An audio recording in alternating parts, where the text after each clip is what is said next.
ಇದು ತೈವಾನ್ ವಿಶ್ವದ ಅತ್ಯಂತ ಕಾರ್ಯತಂತ್ರದ ಪ್ರಮುಖ ದ್ವೀಪ. ಚೀನಾದಿಂದ ಸುಮಾರು 130 ಕಿ.ಮೀ ದೂರದಲ್ಲಿದೆ. ಇದು ಪ್ರಸ್ತುತ ಇಡೀ ಪ್ರಪಂಚದ ಗಮನದ ಕೇಂದ್ರಬಿಂದುವಾಗಿದೆ. ತೈವಾನ್ ಬಗ್ಗೆ ಒಂದು ವಿಷಯ ತಿಳಿಯಿರಿ, ಈ ಸಣ್ಣ ದ್ವೀಪವು ಮುಂಬರುವ ದಿನಗಳಲ್ಲಿ ಇಡೀ ಪ್ರಪಂಚದ ಭವಿಷ್ಯವನ್ನು ನಿರ್ಧರಿಸಲಿದೆ. ತೈವಾನ್ ಅನ್ನು ಯಾರು ನಿಯಂತ್ರಿಸುತ್ತಾರೋ ಅವರು 21ನೇ ಶತಮಾನದ ಯಜಮಾನರಾಗುತ್ತಾರೆ. 2 ಕೋಟಿ ಜನಸಂಖ್ಯೆಯನ್ನು ಹೊಂದಿರುವ ಈ ಸಣ್ಣ ದೇಶದಲ್ಲಿ ಇಂದು ವಿಶ್ವದ 2 ದೊಡ್ಡ ಸೂಪರ್ ಪವರ್ಗಳು ಅದರ ಮೇಲೆ ಹಿಡಿತ ಸಾಧಿಸಲು ಬಯಸುತ್ತಿರುವ ರಹಸ್ಯವೇನು ಮತ್ತು ಇದಕ್ಕಾಗಿ ಅವರು ಯಾವುದೇ ಮಟ್ಟಕ್ಕೆ ಹೋಗಲು ಸಿದ್ಧರಾಗಿದ್ದಾರೆ. ಇತ್ತೀಚೆಗೆ ತೈವಾನ್ ಮತ್ತು ಚೀನಾ ನಡುವಿನ ರಾಜಕೀಯ ಉದ್ವಿಗ್ನತೆಗಳು ಹೆಚ್ಚಾಗಿವೆ ಮತ್ತು ಚೀನಾ ಮತ್ತು ತೈವಾನ್ ನಡುವೆ ಯುದ್ಧ ಪ್ರಾರಂಭವಾದರೆ ಅದು ಅಂತಹ ಪರಿಣಾಮಗಳನ್ನು ಬೀರುತ್ತದೆ. ಜನರು ರಷ್ಯಾ, ಉಕ್ರೇನ್ ಮಾತ್ರವಲ್ಲದೆ 2ನೇ ಮಹಾಯುದ್ಧವನ್ನು ಸಹ ಮರೆತುಬಿಡುತ್ತಾರೆ, ಏಕೆಂದರೆ ಹೆಚ್ಚಿನ ಜನರಿಗೆ ತಿಳಿದಿಲ್ಲದ ತೈವಾನ್ಗೆ ಸಂಬಂಧಿಸಿದ 2 ಸಂಗತಿಗಳಿವೆ. ತೈವಾನ್ನ ಇತಿಹಾಸದ ಬಗ್ಗೆ ಹೇಳುವುದಾದರೆ, ತೈವಾನ್ ಅನ್ನು ಸಾವಿರಾರು ವರ್ಷಗಳಿಂದ ಬೀಜಿಂಗ್ನಲ್ಲಿರುವ ಚಿಂಗ್ ರಾಜವಂಶವು ಆಳುತ್ತಿದೆ.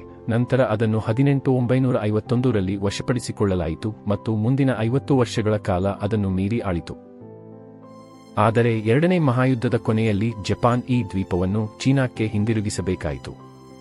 ಈ ಸಮಯದಲ್ಲಿ ಚೀನಾದಲ್ಲಿ ಮಾವೋ ಡಾಂಗ್ ಅವರ ಕಮ್ಯುನಿಸ್ಟರು ಮತ್ತು ಚೆನ್ ಕೈ ಶೇಕ್ ಅವರ ರಾಷ್ಟ್ರೀಯವಾದಿಗಳ ನಡುವೆ ಭೀಕರ ಅಂತರ್ಯುದ್ಧ ಪ್ರಾರಂಭವಾಯಿತು. ಕಮ್ಯುನಿಸ್ಟರು ಈ ಯುದ್ಧವನ್ನು ಗೆದ್ದರು ಮತ್ತು 1949ರಲ್ಲಿ ಪೀಪಲ್ಸ್ ರಿಪಬ್ಲಿಕ್ ಆಫ್ ಚೀನಾ ಅಸ್ತಿತ್ವಕ್ಕೆ ಬಂದಿತು. ಮತ್ತೊಂದೆಡೆ ರಾಷ್ಟ್ರೀಯವಾದಿಗಳು ಚೀನಾದಿಂದ ಪಲಾಯನ ಮಾಡಿ ತೈವಾನ್ಗೆ ಬಂದರು ಮತ್ತು ಅಂದಿನಿಂದ ಇಂದಿನವರೆಗೆ ತೈವಾನ್ ಆ ರಾಷ್ಟ್ರೀಯವಾದಿಗಳ ನಿಯಂತ್ರಣದಲ್ಲಿದೆ ಮತ್ತು 1945ರಲ್ಲಿ ಪ್ರಾರಂಭವಾದ ಈ ಅಂತರ್ಯುದ್ಧವು ಈಗ ಅಂತಾರಾಷ್ಟ್ರೀಯ ಭೌಗೋಳಿಕ ರಾಜಕೀಯದ ಅತ್ಯಂತ ಪ್ರಮುಖ ಭಾಗವಾಗಿದೆ. ಒಂದು ಕಡೆ ತೈವಾನ್ ಈಗ ಅಭಿವೃದ್ಧಿ ಹೊಂದಿದ ಪಾಶ್ಚಿಮಾತ್ಯ ಆಧಾರಿತ ದೇಶವಾಗಿದೆ. ಅದು ಯಾವುದೇ ಸಂದರ್ಭದಲ್ಲೂ ಚೀನಾ ಕಮ್ಯುನಿಸ್ಟ್ ಪಕ್ಷದ ನಿಯಂತ್ರಣಕ್ಕೆ ಹೋಗಲು ಬಯಸುವುದಿಲ್ಲ ಮತ್ತು ಇನ್ನೊಂದು ಕಡೆ ಚೀನಾ ಅದು ಇನ್ನೂ ತೈವಾನ್ ಅನ್ನು ತನ್ನ ಭಾಗವೆಂದು ಪರಿಗಣಿಸುತ್ತದೆ ಮತ್ತು ನಾನು ಅಧ್ಯಕ್ಷ ಕ್ಸಿ ಜಿನ್ಪಿಂಗ್ ಅವರ ಇತ್ತೀಚಿನ ಭಾಷಣವನ್ನು ಉಲ್ಲೇಖಿಸಿದರೆ, ತೈವಾನ್ ಅನ್ನು ಬೀಜಿಂಗ್ ನಿಯಂತ್ರಣಕ್ಕೆ ಮರಳಿ ತರುವುದು ಚೀನಾದ ಐತಿಹಾಸಿಕ ಧ್ಯೇಯವಾಗಿದೆ ಮತ್ತು ಈ ಧ್ಯೇಯವನ್ನು ಸಾಧಿಸಲು ಚೀನಾ ಯಾವುದೇ ಮಟ್ಟಕ್ಕೆ ಹೋಗಬಹುದು. ಆದರೆ ಚೀನಾ ನಿಜವಾಗಿಯೂ ತೈವಾನ್ ಮೇಲೆ ದಾಳಿ ಮಾಡುತ್ತದೆಯೇ ಮತ್ತು ತೈವಾನ್ನ ರಕ್ಷಕನಾಗಿರುವ ಅಮೆರಿಕ ಅದರ ಮೇಲೆ ದಾಳಿ ಮಾಡುತ್ತದೆಯೇ? ಇದು ಅನಧಿಕೃತ ರಕ್ಷಕ ಮತ್ತು ಇದೆಲ್ಲವೂ ಸಂಭವಿಸಲು ಅನುವು ಮಾಡಿಕೊಡುತ್ತದೆ. 77 ವರ್ಷಗಳು ಕಳೆದರೂ ತೈವಾನ್ ವಿಶ್ವಸಂಸ್ಥೆಯ ಸದಸ್ಯರಾಗಲು ಸಾಧ್ಯವಾಗಲಿಲ್ಲ. ಇಂದು ಕೇವಲ 15 ಸಣ್ಣ ದೇಶಗಳು ಮಾತ್ರ ತೈವಾನ್ ಅನ್ನು ಅಧಿಕೃತವಾಗಿ ಗುರುತಿಸುತ್ತವೆ ಮತ್ತು ಇದಕ್ಕೆ ಕಾರಣವೆಂದರೆ ಚೀನಾ ತೈವಾನ್ ಅನ್ನು ಕೇವಲ ಬಂಡಾಯ ಪ್ರಾಂತ್ಯವೆಂದು ಪರಿಗಣಿಸುತ್ತದೆ ಮತ್ತು ತೈವಾನ್ ಅನ್ನು ಅಧಿಕೃತವಾಗಿ ಗುರುತಿಸುವ ಯಾವುದೇ ದೇಶದೊಂದಿಗೆ ರಾಜತಾಂತ್ರಿಕ ಸಂಬಂಧವನ್ನು ಕಾಯ್ದುಕೊಳ್ಳುವುದಿಲ್ಲ. ಈಗ ಚೀನಾ 1.5 ಬಿಲಿಯನ್ ಜನಸಂಖ್ಯೆಯನ್ನು ಹೊಂದಿರುವ ವಿಶ್ವದ 2ನೇ ಅತಿದೊಡ್ಡ ಆರ್ಥಿಕತೆಯಾಗಿದೆ ಮತ್ತು ಅದಕ್ಕಾಗಿಯೇ ಇಡೀ ಜಗತ್ತು, ಅಮೆರಿಕ ಸಹ ಈ ವಿಷಯದಲ್ಲಿ ಚೀನಾವನ್ನು ಸಾರ್ವಜನಿಕವಾಗಿ ಬೆಂಬಲಿಸುತ್ತದೆ ಮತ್ತು ತೈವಾನ್ ಅನ್ನು ಸ್ವತಂತ್ರ ರಾಷ್ಟ್ರವೆಂದು ಗುರುತಿಸುವುದಿಲ್ಲ. ಆದರೆ ಮತ್ತೊಂದೆಡೆ ಅಮೆರಿಕವು ತೈವಾನ್ನ ಅತಿದೊಡ್ಡ ಅನಧಿಕೃತ ಬೆಂಬಲಿಗ. ಅಮೆರಿಕವು ಇಲ್ಲಿಯವರೆಗೆ ತೈವಾನ್ಗೆ ಶತಕೋಟಿ ಡಾಲರ್ ಮೌಲ್ಯದ ಶಸ್ತ್ರಾಸ್ತ್ರಗಳನ್ನು ಮಾರಾಟ ಮಾಡಿದೆ. ಇದರಲ್ಲಿ ಹೆಲಿಕಾಪ್ಟರ್ಗಳು, ಜೆಟ್ಗಳು, ಕ್ಷಿಪಣಿಗಳು ಮತ್ತು ಜಲಾಂತರ್ಗಾಮಿಗಳು ಸೇರಿವೆ. ಅಮೆರಿಕದ ವಿದೇಶಿ ಹಡಗುಗಳು ಪ್ರತಿ ತಿಂಗಳಿಗೊಮ್ಮೆ ತೈವಾನ್ ಜಲಸಂಧಿಯಲ್ಲಿ ಗಸ್ತು ತಿರುಗುತ್ತವೆ. ಚೀನಾ ತೈವಾನ್ ಮೇಲೆ ದಾಳಿ ಮಾಡಿದರೆ ಅಮೆರಿಕ ಎಲ್ಲಾ ಸಂದರ್ಭಗಳಲ್ಲಿಯೂ ಅದನ್ನು ರಕ್ಷಿಸುತ್ತದೆ ಎಂದು ಅಮೆರಿಕದ ಅಧ್ಯಕ್ಷ ಜೋ ಬಿಡೆನ್ ಕಳೆದ ಅಕ್ಟೋಬರ್ನಲ್ಲಿ ಸಾರ್ವಜನಿಕವಾಗಿ ಹೇಳಿದ್ದಾರೆ. ಆದರೆ ತೈವಾನ್ಗಾಗಿ ಏನನ್ನೂ ಮಾಡಲು ಅಮೆರಿಕ ಸಿದ್ಧವಾಗಿಲ್ಲ. ಚೀನಾ ಬಲವಾದ ಸೈನ್ಯದೊಂದಿಗೆ ಸ್ಪರ್ಧಿಸಲು ಮೊದಲ ಕಾರಣ ಚೀನಾದ ಭೌಗೋಳಿಕತೆ. ಚೀನಾವು ಪೆಸಿಫಿಕ್ ಮಹಾಸಾಗರವನ್ನು ಮುಟ್ಟುವ 1,400 ಕಿ.ಮೀ ಉದ್ದದ ಕರಾವಳಿ ಪ್ರದೇಶಗಳನ್ನು ಹೊಂದಿದೆ. ಚೀನಾದ ಜನಸಂಖ್ಯೆಯ ಅರ್ಧಕ್ಕಿಂತ ಹೆಚ್ಚು ಜನರು ಈ ಕರಾವಳಿ ಪ್ರದೇಶಗಳಲ್ಲಿ ವಾಸಿಸುತ್ತಿದ್ದಾರೆ. ಹಾಂಗ್ಕಾಂಗ್, ಶೆಂಜೆನ್ ಮತ್ತು ಶಾಂಘೈ ಮುಂತಾದ ವಿಶ್ವದ ದೊಡ್ಡ ಬಂದರು ನಗರಗಳು ಈ ಕರಾವಳಿಯಲ್ಲಿವೆ ಮತ್ತು ಈ ನಗರಗಳು ಚೀನಾದ ಆರ್ಥಿಕತೆಯನ್ನು ಪ್ರಪಂಚದ ಉಳಿದ ಭಾಗಗಳ ಪೂರೈಕೆ ಸರಪಳಿಗೆ ಸಂಪರ್ಕಿಸುತ್ತವೆ ಮತ್ತು ಇಲ್ಲಿಂದ ಚೀನಾ ತನ್ನ ಸರಕುಗಳನ್ನು ಇಡೀ ಜಗತ್ತಿಗೆ ರಫ್ತು ಮಾಡುತ್ತದೆ. ಆದರೆ ಜಪಾನೀಸ್ ದ್ವೀಪಸಮೂಹ, ರಿಕು ದ್ವೀಪ ಮತ್ತು ಫಿಲಿಪೈನ್ಸ್ ಮುಂತಾದ ಈ ಎಲ್ಲಾ ಮಾರ್ಗಗಳಲ್ಲಿ ಸಣ್ಣ ದ್ವೀಪಗಳಿವೆ. ಇದರಿಂದಾಗಿ ಅಂತಹ ಚಾಕ್ ಪಾಯಿಂಟ್ಗಳು ಸೃಷ್ಟಿಯಾಗಿವೆ. ಚೀನಾದ ದುರದೃಷ್ಟವೆಂದರೆ ಈ ಎಲ್ಲಾ ದ್ವೀಪಗಳು ಅಮೆರಿಕದ ಪ್ರಭಾವದಲ್ಲಿವೆ, ಅವು ಅದರ ಸ್ನೇಹಿತರು. ಆದ್ದರಿಂದ ಚೀನಾದ ಎಲ್ಲ ಹಡಗುಗಳು ವಾಸ್ತವವಾಗಿ ತನ್ನ ದೊಡ್ಡ ಶತ್ರು ಅಮೆರಿಕದ ನಿಯಂತ್ರಣದಲ್ಲಿರುವ ಚಾಕ್ ಪಾಯಿಂಟ್ಗಳ ಮೂಲಕ ಹಾದು ಹೋಗುತ್ತವೆ ಮತ್ತು ಇದೆಲ್ಲವನ್ನು ಅಮೆರಿಕವು 1950ರಲ್ಲಿ ಕಮ್ಯುನಿಸ್ಟ್ ಪಕ್ಷವು ಚೀನಾವನ್ನು ಆಕ್ರಮಿಸಿಕೊಂಡಾಗ ಉದ್ದೇಶಪೂರ್ವಕವಾಗಿ ವಿನ್ಯಾಸಗೊಳಿಸಿತ್ತು. ಈ ನೀತಿಯನ್ನು ರೂಪಿಸುವಲ್ಲಿ ಅಮೆರಿಕದ ಉದ್ದೇಶ ಪೂರ್ವ ಪೆಸಿಫಿಕ್ ಮಹಾಸಾಗರವಾಗಿತ್ತು.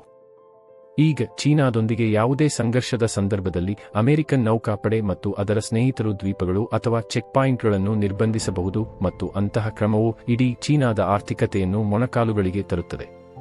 ಅದಕ್ಕಾಗಿಯೇ ತೈವಾನ್ ಅಮೆರಿಕ ಮತ್ತು ಚೀನಾ ಎರಡಕ್ಕೂ ಬಹಳ ಮುಖ್ಯವಾದ ಅಂಶವಾಗಿದೆ ಮತ್ತು ಚೀನಾ ತೈವಾನ್ ಅನ್ನು ವಶಪಡಿಸಿಕೊಂಡಿದೆ ಎಂದು ನಾವು ಭಾವಿಸಿದರೆ ಅಮೆರಿಕವು ಒಂದು ದೊಡ್ಡ ಹೊರಟಾಣೆಯನ್ನು ಕಳೆದುಕೊಳ್ಳುವುದಲ್ಲದೆ ಪೆಸಿಫಿಕ್ ಮಹಾಸಾಗರದ ಉಳಿದ ದ್ವೀಪಗಳನ್ನು ವಶಪಡಿಸಿಕೊಳ್ಳುವುದು ಚೀನಾಕ್ಕೆ ಸುಲಭವಾಗುತ್ತದೆ. ಆದರೆ ಇದು ತೈವಾನ್ ಅನ್ನು ವಿಶೇಷವಾಗಿಸುವ ಮೊದಲ ಕಾರಣ. ಎರಡನೆಯ ಕಾರಣ ಇದಕ್ಕಿಂತ ಹೆಚ್ಚು ಮುಖ್ಯವಾಗಿದೆ. ತೈವಾನ್ ವಿಶ್ವದಲ್ಲಿ ಅತಿ ಹೆಚ್ಚು ಸೆಮಿಕಂಡಕ್ಟರ್ ಚಿಪ್ಗಳನ್ನು ತಯಾರಿಸುವ ದೇಶ. ಸ್ಮಾರ್ಟ್ಫೋನ್ಗಳು, ಕಂಪ್ಯೂಟರ್ಗಳು ಮತ್ತು ಕ್ಷಿಪಣಿ ರಕ್ಷಣಾ ವ್ಯವಸ್ಥೆಗಳು ಮುಂತಾದ ಎಲ್ಲಾ ನಾಗರಿಕ ಮತ್ತು ಮಿಲಿಟರಿ ತಂತ್ರಜ್ಞಾನಗಳಲ್ಲಿ ಬಳಸಲಾಗುವ ಚಿಪ್ ಇದಾಗಿದೆ.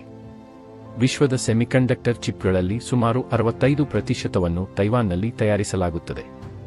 TSMC ಎಂದು ಕರೆಯಲ್ಪಡುವ ತೈವಾನ್ ಸೆಮಿಕಂಡಕ್ಟರ್ ಮ್ಯಾನುಫ್ಯಾಕ್ಚರಿಂಗ್ ಕಂಪನಿಯು ವಿಶ್ವದ ಅತಿದೊಡ್ಡ ಸೆಮಿಕಂಡಕ್ಟರ್ ಚಿಪ್ ಉತ್ಪಾದನಾ ಕಂಪನಿಯಾಗಿದೆ. ಚೀನಾದಂತಹ ಅಮೆರಿಕನ್ ಸೆಮಿಕಂಡಕ್ಟರ್ ಕಂಪನಿಗಳು ಈ ವಿಷಯವು ನಿಯಂತ್ರಣಕ್ಕೆ ಬರುತ್ತದೆ. ಇದರಲ್ಲಿ ಕೃತಕ ಬುದ್ಧಿಮತ್ತೆಯಂತಹ ಎಲ್ಲಾ ಭವಿಷ್ಯದ ತಂತ್ರಜ್ಞಾನಗಳು ಅವಲಂಬಿತವಾಗಿರುತ್ತದೆ. ಅಮೆರಿಕ ಮತ್ತು ಆಧುನಿಕ ದೇಶಗಳು ಸಹ ಶಸ್ತ್ರಾಸ್ತ್ರಗಳ ಮೇಲೆ ಅವಲಂಬಿತವಾಗಿವೆ.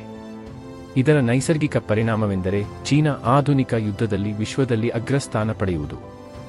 ಆದರೆ ಮತ್ತೊಂದೆಡೆ ಮತ್ತೊಂದು ಕುತೂಹಲಕಾರಿ ವಿಷಯವೆಂದರೆ ವಿಶ್ವದ ಸೆಮಿಕಂಡಕ್ಟರ್ ಚಿಪ್ಗಳ ಬೇಡಿಕೆಯ 60% ಚೀನಾದಲ್ಲಿದೆ ಮತ್ತು ಈ ಬೇಡಿಕೆಯನ್ನು ಪೂರೈಸಲು ಚೀನಾ ಈ ಚಿಪ್ಗಳನ್ನು ಹೆಚ್ಚಾಗಿ ತೈವಾನ್ನಿಂದ ಆಮದು ಮಾಡಿಕೊಳ್ಳುತ್ತದೆ.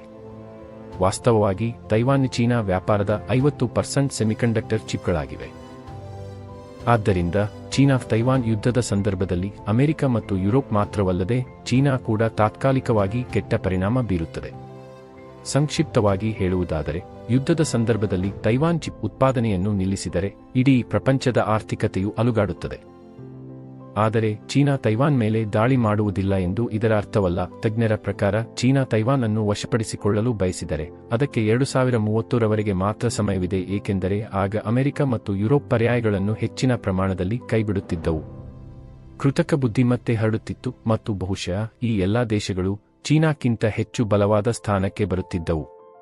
ಅದಕ್ಕಾಗಿಯೇ ಅಮೆರಿಕನ್ ಚಿಂತಕರ ಟ್ಯಾಂಕ್ಗಳ ಪ್ರಕಾರ 2022ರಿಂದ ಚೀನಾ ತೈವಾನ್ ಅನ್ನು ವಶಪಡಿಸಿಕೊಳ್ಳಲು ಸಾಧ್ಯವಾಗುತ್ತದೆ. 2026ರ ಸಮಯದಲ್ಲಿ ಚೀನಾ ಯಾವುದೇ ಸಮಯದಲ್ಲಿ ತೈವಾನ್ ಮೇಲೆ ದಾಳಿ ಮಾಡಬಹುದು ಮತ್ತು ಅದಕ್ಕಾಗಿಯೇ ಚೀನಾ ಕೆಲವು ಸಮಯದಿಂದ ತುಂಬಾ ಆಕ್ರಮಣಕಾರಿಯಾಗಿ ಪ್ರತಿಕ್ರಿಯಿಸುತ್ತಿದೆ. ಇತ್ತೀಚೆಗೆ ಅಮೆರಿಕನ್ ಹೌಸ್ ಸ್ಪೀಕರ್ ಭೇಟಿಯ ನಂತರ ಚೀನಾ ತೈವಾನ್ಗೆ ಬಹಳ ಹತ್ತಿರವಿರುವ ಸಮುದ್ರದಲ್ಲಿ ಆಳವಾದ ಕವಾಯತುಗಳನ್ನು ಪ್ರಾರಂಭಿಸಿದೆ. ಈ ಯುದ್ಧದಲ್ಲಿ ಸೋಲು ಚೀನಾಕ್ಕೆ ಅತ್ಯಂತ ನಾಚಿಕೆಗೇಡಿನ ವಿಷಯವಾಗಿದೆ ಮತ್ತು ವಿಶ್ವದ ಮುಂದಿನ ಸೂಪರ್ ಪವರ್ ಆಗಬೇಕೆಂಬ ಅದರ ಮಹತ್ವಾಕಾಂಕ್ಷೆಯನ್ನು ಪ್ರಶ್ನಿಸಲಾಗುವುದು. ಮತ್ತೊಂದೆಡೆ ಇದರಲ್ಲಿ ಯಶಸ್ಸು ಅಮೆರಿಕ ಮತ್ತು ಅದರ ಮಿತ್ರರಾಷ್ಟ್ರಗಳ ಸ್ಥೈರ್ಯವನ್ನು ಕುಗ್ಗಿಸುತ್ತದೆ ಮತ್ತು ಏಷ್ಯಾದಲ್ಲಿ ಚೀನಾದ ಪ್ರಾಬಲ್ಯವನ್ನು ಸ್ಥಾಪಿಸಲಾಗುತ್ತದೆ. ಮತ್ತು ಇದು ಮಾತ್ರವಲ್ಲದೆ ಅಮೆರಿಕ ಮತ್ತು ಯುರೋಪ್ ಭವಿಷ್ಯದ ತಂತ್ರಜ್ಞಾನವಾಗಿರುವ ಮುಂದುವರಿದ ಸೆಮಿಕಂಡಕ್ಟರ್ ಚಿಪ್ಗಳನ್ನು ಸಹ ಕಳೆದುಕೊಳ್ಳಬಹುದು. ಈ ಯುದ್ಧದ ಸಂದರ್ಭದಲ್ಲಿ ಪ್ರಪಂಚದ ಉಳಿದ ದೇಶಗಳು ಹೇಗೆ ಪ್ರತಿಕ್ರಿಯಿಸುತ್ತವೆ ಎಂಬುದನ್ನು ಕಾಲವೇ ಹೇಳುತ್ತದೆ. ಆದರೆ ಒಂದು ವಿಷಯ ಖಚಿತ, ಅದರ ಪರಿಣಾಮಗಳು ರಷ್ಯಾ ಉಕ್ರೇನ್ ಯುದ್ಧಕ್ಕಿಂತ ಹೆಚ್ಚು ಅಪಾಯಕಾರಿಯಾಗಿರುತ್ತವೆ ಮತ್ತು ಇತರ ದೇಶಗಳು ತೈವಾನ್ಗೆ ಸಹಾಯ ಮಾಡಲು ಬಂದರೆ ವಿಶ್ವ ಯುದ್ಧ ಪ್ರಾರಂಭವಾಗುವ ಸಾಧ್ಯತೆಯಿದೆ.